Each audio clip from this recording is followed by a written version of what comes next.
గురే అప్పిక ఏం గురు ఉయ్యాలైతే కట్టేసుకున్నారు కానీ ఊగడం తెలిసినట్టు లేదే. అవును గురు, పసిపాపలు కూడా గుట్ట ఉయ్యాల్లో ఇంతకన్నా జోరుగా ఊగుతారు. పాపం అమ్మాయి గారికి భయం అనుకుంటా చలిపిడి ముద్దలా బిగుసుకుపోయారు. నాకేం భయం లేదు, ఎంత స్పీడ్ గా అయినా ఊగలను. అయితే నేను ఊపుతాను, కాసుకుంటారా? ఊపు చూద్దాం. ఇదిగో ఇప్పుడే చెప్తున్నా, నా ఊపిడికి అమ్మో అయ్యో అంటే లాభం లేదు. మాటల్లో కాదు, చేతల్లో చూపించు నీ సత్తా ఏమిటో. అయితే చూసుకో. చుక్కలు కనిపించాయా? లేదు, చెరువులో చేపలు కనిపించాయి. అయితే కాసుకో, ఈ దెబ్బతో స్వర్గంలో ఇంద్రుడు కనిపిస్తాడు.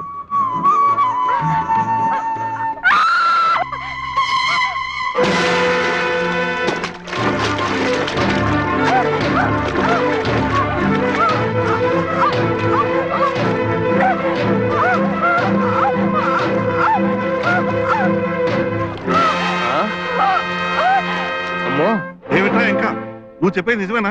నిజమేనండయ్యా, నా కళ్ళతో నేను చూశానండి. ఆ విజయమ్మ గారు ఎంత గింజుకుంటున్నా వదలకుండా నీళ్ళలో కింద మీద ముంచేశాడండి. ఆ శంకరయ్య గారి మనవడు ఇంతకు తెగించాడా? వాడి అల్లరికి హద్దు బద్దు లేకుండా ఉంది. మరోసారి ఇలా చేయకుండా ఆ తాత మనవల బ్రతుకులు బజార్ను పెడతాం రండి.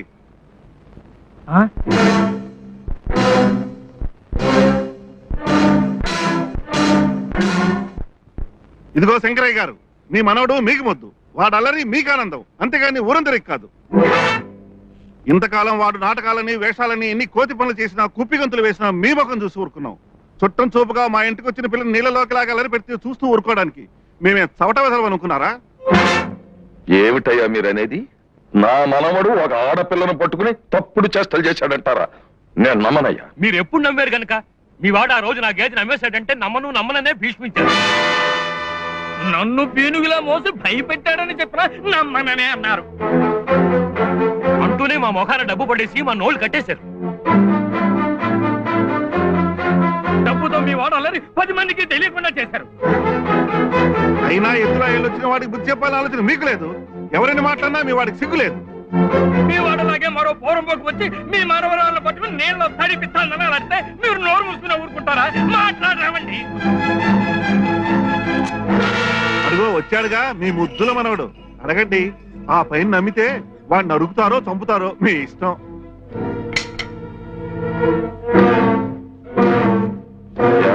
దౌర్భాగ్యుడా, ఇన్నాళ్ళు నిన్ను గుండెల మీద పెట్టి పెంచింది వీళ్ళందరి చేత మాటలు పడ్డానుక, వీళ్ళందరి చేత అవమానింపబడ్డానుక. తాతయ్య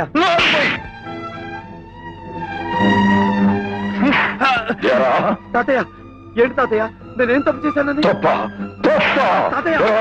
ఆడపిల్లని నీట్లో ఎలాగే అల్లరి పెట్టడం మన వంశంలో ఎక్కడ నేను బతకను. ఏమిటి ఏమిటి చెప్పేది? నువ్వున్నావా?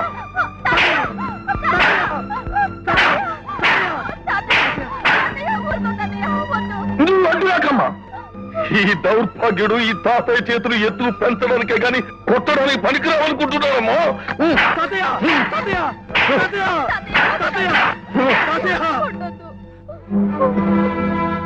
ఏమండి, ఇప్పుడు మీ కళ్ళు చల్లబడ్డాయా? మీ మనసులు కుదుటపడ్డాయా? మా తాతయ్య చేత వాతలు తేలేలా మా అన్నయ్య చావు దెబ్బలు తిన్నాడుగా. ఇక వెళ్ళి హాయిగా ఆనందించండి. వెళ్ళండి వెళ్ళండి.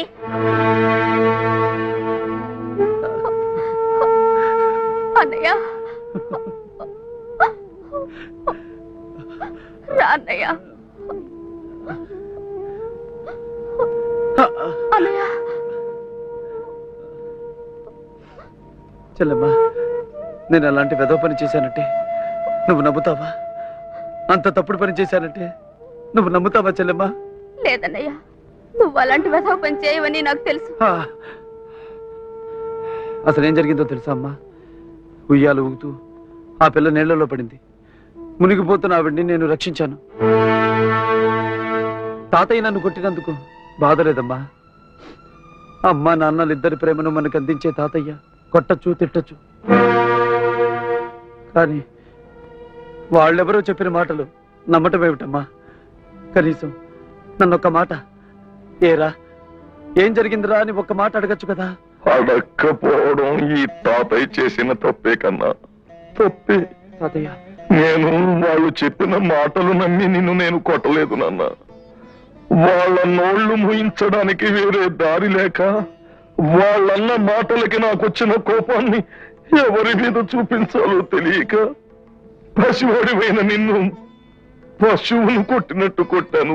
ఈ తాతయ్యను మన్నించున్నా. తాతయ్య తాతయ్య అయితే నువ్వు వాళ్ళు చెప్పిన మాట లేదు నాన్న, నమ్మను.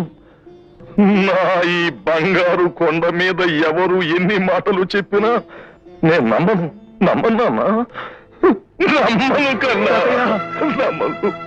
ఒరే శివుడు, అయ్యగారివి విడిచిన బట్టలు పట్టరా. ఇవిగో తీసుకో సీతాలు. మీది ఎంత మంచి మనసమ్మా. ఇంటికి వచ్చిన వారికి ఏదో ఒకటి ఇవ్వకుండా వదలరు కదా. దేవతలాంటి అమ్మాయి గారికి చిన్నప్పుడే పెళ్లి చేసి మీరు తప్పు చేశారమ్మా. వయసు రాకముందే పసుపు కుంకాలు దూరం చేసి ఆ దేవుడు అన్యాయం చేశాడు. ఏమిటోని దాన్ని నుదుటిన అలా రాసుంటే ఎవరేం చేయగలరు? ఏం చేయగలరని ఊరుకోవడం ఏంటమ్మా? మళ్ళీ పెళ్లి చేయొచ్చుగా. మళ్ళీ పెళ్ళా? ఆ మాట వింటే మీ అయ్యగారు ఊరుకోండమ్మా. వెనకటికి ఎవడో ఆలు బిడ్డలు అన్నానికి లేక ఎడితే ఉంచుకున్న దాని బిడ్డను ఉద్ధరిస్తానట. అట్టాగే ఉన్న ఒక్కగానొక్క కూతురు బతుకు సరిదిద్దలేని ఆయన గారు ఊరికేం ఊడబడుతారు. చక్కని కురాన్ని చూసి మళ్ళీ పెళ్లి చేయక. ఏమిటో చాకలపేరుగా మళ్ళీ పెళ్ళి అంటున్నావు? అమ్మాయి విషయమేనా? చూడు, నా ఇంటి చుట్టుపక్కల పెళ్లి అనే మాట వినపడిందంటే పీక నొక్కేయగలను. విధవరాలకు పెళ్లి చేసి నలుగురిలో నేను ఎలా తలెత్తు తిరగలే? నా పరువు మర్యాదలు మంట కలపాలనేనా నీ ఉద్దేశం? అది కాదు బాబు. గౌరమయ్య, మళ్ళీ ఎప్పుడైనా ఈ ప్రసక్తి ఎత్తావో తోలు ఒలిపించేస్తాను. జాగ్రత్త. బయట ఏటేడు కొండలో రేవెట్టిన బండ్లా మొహం మెరిసిపోతా ఉంది. సీతల నీ కోసం ఏం తెచ్చారో చూడు. జీళ్ళు, నువ్వు పప్పు జీళ్ళు. జీళ్ళు సరే గాని కావలసిన దాన్ని కదా కాస్త సాయం చేయొచ్చుగా. ఈ మూటలో నా కొంపదాకా మోసి పెట్టవు. నువ్వు నన్ను చూసాలా నవ్వుతూనే ఉండా గాని నువ్వేం చేయమన్నా చేస్తానే. అబ్బా రాయా. అప్పిచ్చువాడు వైద్యుడు నెప్పుడు ఎడతెగక బారు ఏరున్ ద్విజుడున్. కోట్లింగమా, ఏమిటిలా వచ్చావు? ఈ శనిబాబు నరసింహ గారు మేనల్డ్ అండి. ఇంట్లో ఈ నెలలో తట్టుకోలేక బళ్ళలోకి తోలేసామన్నారండి. సరే నువ్వు వెళ్ళు. అవి బాబు ఈయన బయటికి పారిపోకుండా నన్ను కాపలా కూర్చోమన్నారండి. నేను ఇక్కడ కాపలా ఉంటానండి. బాబు, నీ పేరేమిటి నాయనా? ఏ నీకు చెప్పాలా? నేను చెప్పనంతే. పేరు వరహాలు తమరు పాఠం కానివ్వండి. అందరితో పాటు పాఠం వల్లించు బాబు. అప్పిచ్చువాడు. పిచ్చోడు పద్యమా? నేను చెప్పనంతే. తప్పు బాబు, అలా అనకూడదు. ఏది ఒక్కసారి చెప్పు. నేను చెప్పనని నీకు ఎన్నిసార్లు చెప్పాలి? నేను బొంగరం ఆడుకోవాలి. ఆటలు తర్వాత ముందు పద్యం చెప్పు. నేను ఆడుకోవాలంటే పద్యం చెప్పంటే ఎరి పంతులు. మర్యాదగా పద్యం చెప్తావా లేదా? ఏ చెప్పబోతే కొడతావా? నేను చెప్పను. కొడుతుందా? నీ పని చెప్తా. ఒరే కోట్లింగం, నువ్వే సాక్ష్యం. పంతులు గారు చాలా తప్పు చేశారండి. వాళ్ళ మేనమావ గారు బళ్ళు ఆ బాబుని కొట్టడం అంటే కొరిగితో తలగొక్కడమేనండి.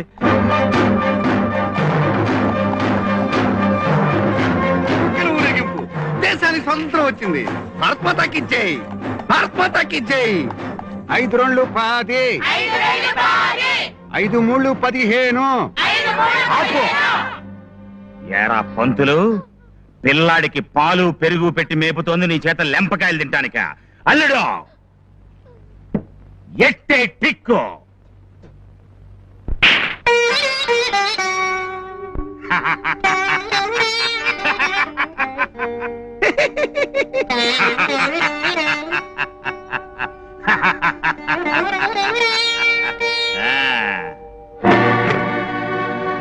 నా బళ్ళో పనిచేస్తూ నేను పడేసే జీతం డబ్బుల మీద బతికే బక్కెతవి నా మేనలుని కొడతావా?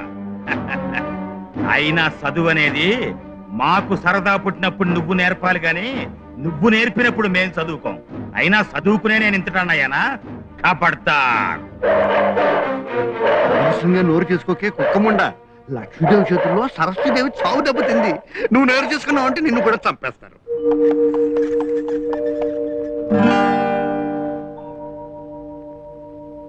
పిన్ని, మా నాన్న ఇంకా స్కూల్ నుంచి రాలేదా? ఇంకా రాలేదమ్మా. ఇంత ఆలస్యమైన రాకపోవడం ఏమిటి?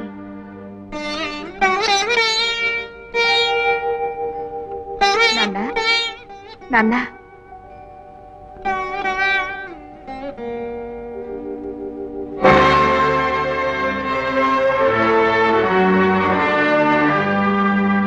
మందికి పాఠాలు చెప్పిన పాపానికి పక్షవాతంతో కుమిలిపోయేలా చేసిందమ్మా ఈ ఊరు.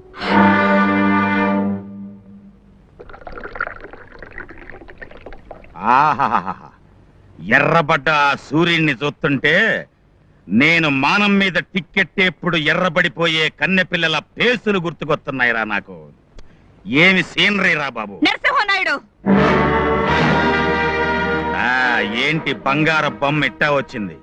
నాతో కట్టం సుఖం మనవి చేసుకోవటానికా? కాదు, నువ్వు చేసిన దారుణానికి గుండె మండి నిన్ను హెచ్చరించడానికి వచ్చాను. బడి నీదని చెప్పి అది నడవడం కోసం రాయబడ్డ ఆస్తి నువ్వు తినేస్తూ ఏ మాస్టర్కి జీతాలు ఇవ్వకపోవడం వల్ల అందరూ ఊరొదిలి వెళ్లిపోయారు. అయితే పిల్లల మీద ప్రేమతో విద్యాదానం చేయాలన్న తాపత్రయంతో ఏమీ ఆశించకుండా పాఠాలు చెప్పే మాస్టర్కి ఇవాళ పసివాడి చేత పెద్ద పాఠం చెప్పించిన నిన్ను ఆ దేవుడు కూడా క్షమించడు. సుఖంగా మందు పుచ్చుకుంటుంటే ఈ శాపనార్థాలేంటి? నువ్వు వరిసి గీ పెట్టినా సరే నన్ను ఏ దేవుడు ఏమీ చెయ్యలేడు. దేవుడు రాయని వాడు రాడన్న ధీమాతోనే నువ్వు ఆ ధర్మారాయుడు రాక్షసుల్లా మారిపోయి ఊరి నరకుల్లా మార్చేశారు. పదవి బలంతో వాడు, డబ్బు బలంతో నువ్వు ఊరిని కొల్లకొట్టి అల్లకల్లోలం చేస్తున్నారు. అదృష్టం అవకాశం ఉన్నాయి గనక మమ్మల్ని ఎవ్వడూ ఏమీ చెయ్యలేడు గనక మీరేం చేసినా చెల్లుతుందనుకుంటున్నారేమో. చూడు, మీరు చేసే నేరాల గురించి ఘోరాల గురించి ప్రభుత్వానికి తెలియజేస్తాను. ఆ అస్తమించే సూర్యుడిలాగే మీ బతుకులు కూడా అంతమయ్యేటట్టు చేస్తాను. సూర్యుడు మాట అటుంచు బుల్లే, చంద్రుడు వచ్చే యాలైంది. శుభ్రంగా తెల్ల చీర కట్టుకుని మళ్ళీ పూలు ఎట్టుకుని మా దొరగారి మంచం ఎక్కేవనుకో, ముందు ముందు మీ దొరగారికి తగలబోయే చావు దెబ్బకి ఇది ఆరంభరా. దొరగారు, దాని ఖాతాలో మానం మీదో ప్రాణం మీదో అర్జెంట్ గా తమరు టికెట్ వేయాలా? దానికి ఎప్పుడు ఎక్కడ టిక్కెట్టాలో నాకు బాగా తెలుసురా. ఎగరనీరా, గజ్జెల గుర్రం ఎంతవరకు ఎగురుతుందో చూద్దాం.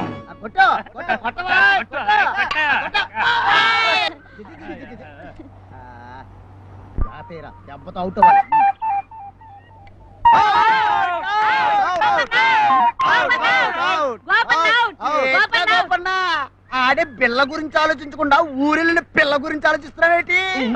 అదేం లేదు. అవును గోపన్న, అట్లా దండలాడించాడు. ఏటి అట్లా అవుట్ అయిపోయినావు? ఇప్పుడు ఆడేది మేము, ఇంక నువ్వు వెళ్ళొచ్చా? పాపం మా హీరో గారు మనసు ఊరెత్తుకుపోనాది కొర్రకుంట. మాటలు తగ్గించి ముందు పోయిరా. నీతో ఆటలాడితే మాట్లాడి మరి సర్దుకొని.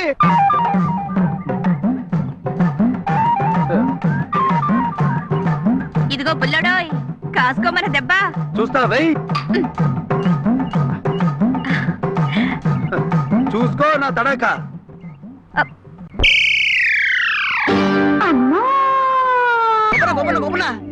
ఏంట్రా గొప్పన పట్టపగల కలగనేసి ప్రేమ పాటలు పాడిస్తున్నావా? టప్పులు ఎత్తున్నావు? అబ్బే అదేం లేదురా, పండి పండి ఆట ఆడాలి. అవునవును, ఆట ఆడాలి. మరి పాట అయిపోయిందిగా.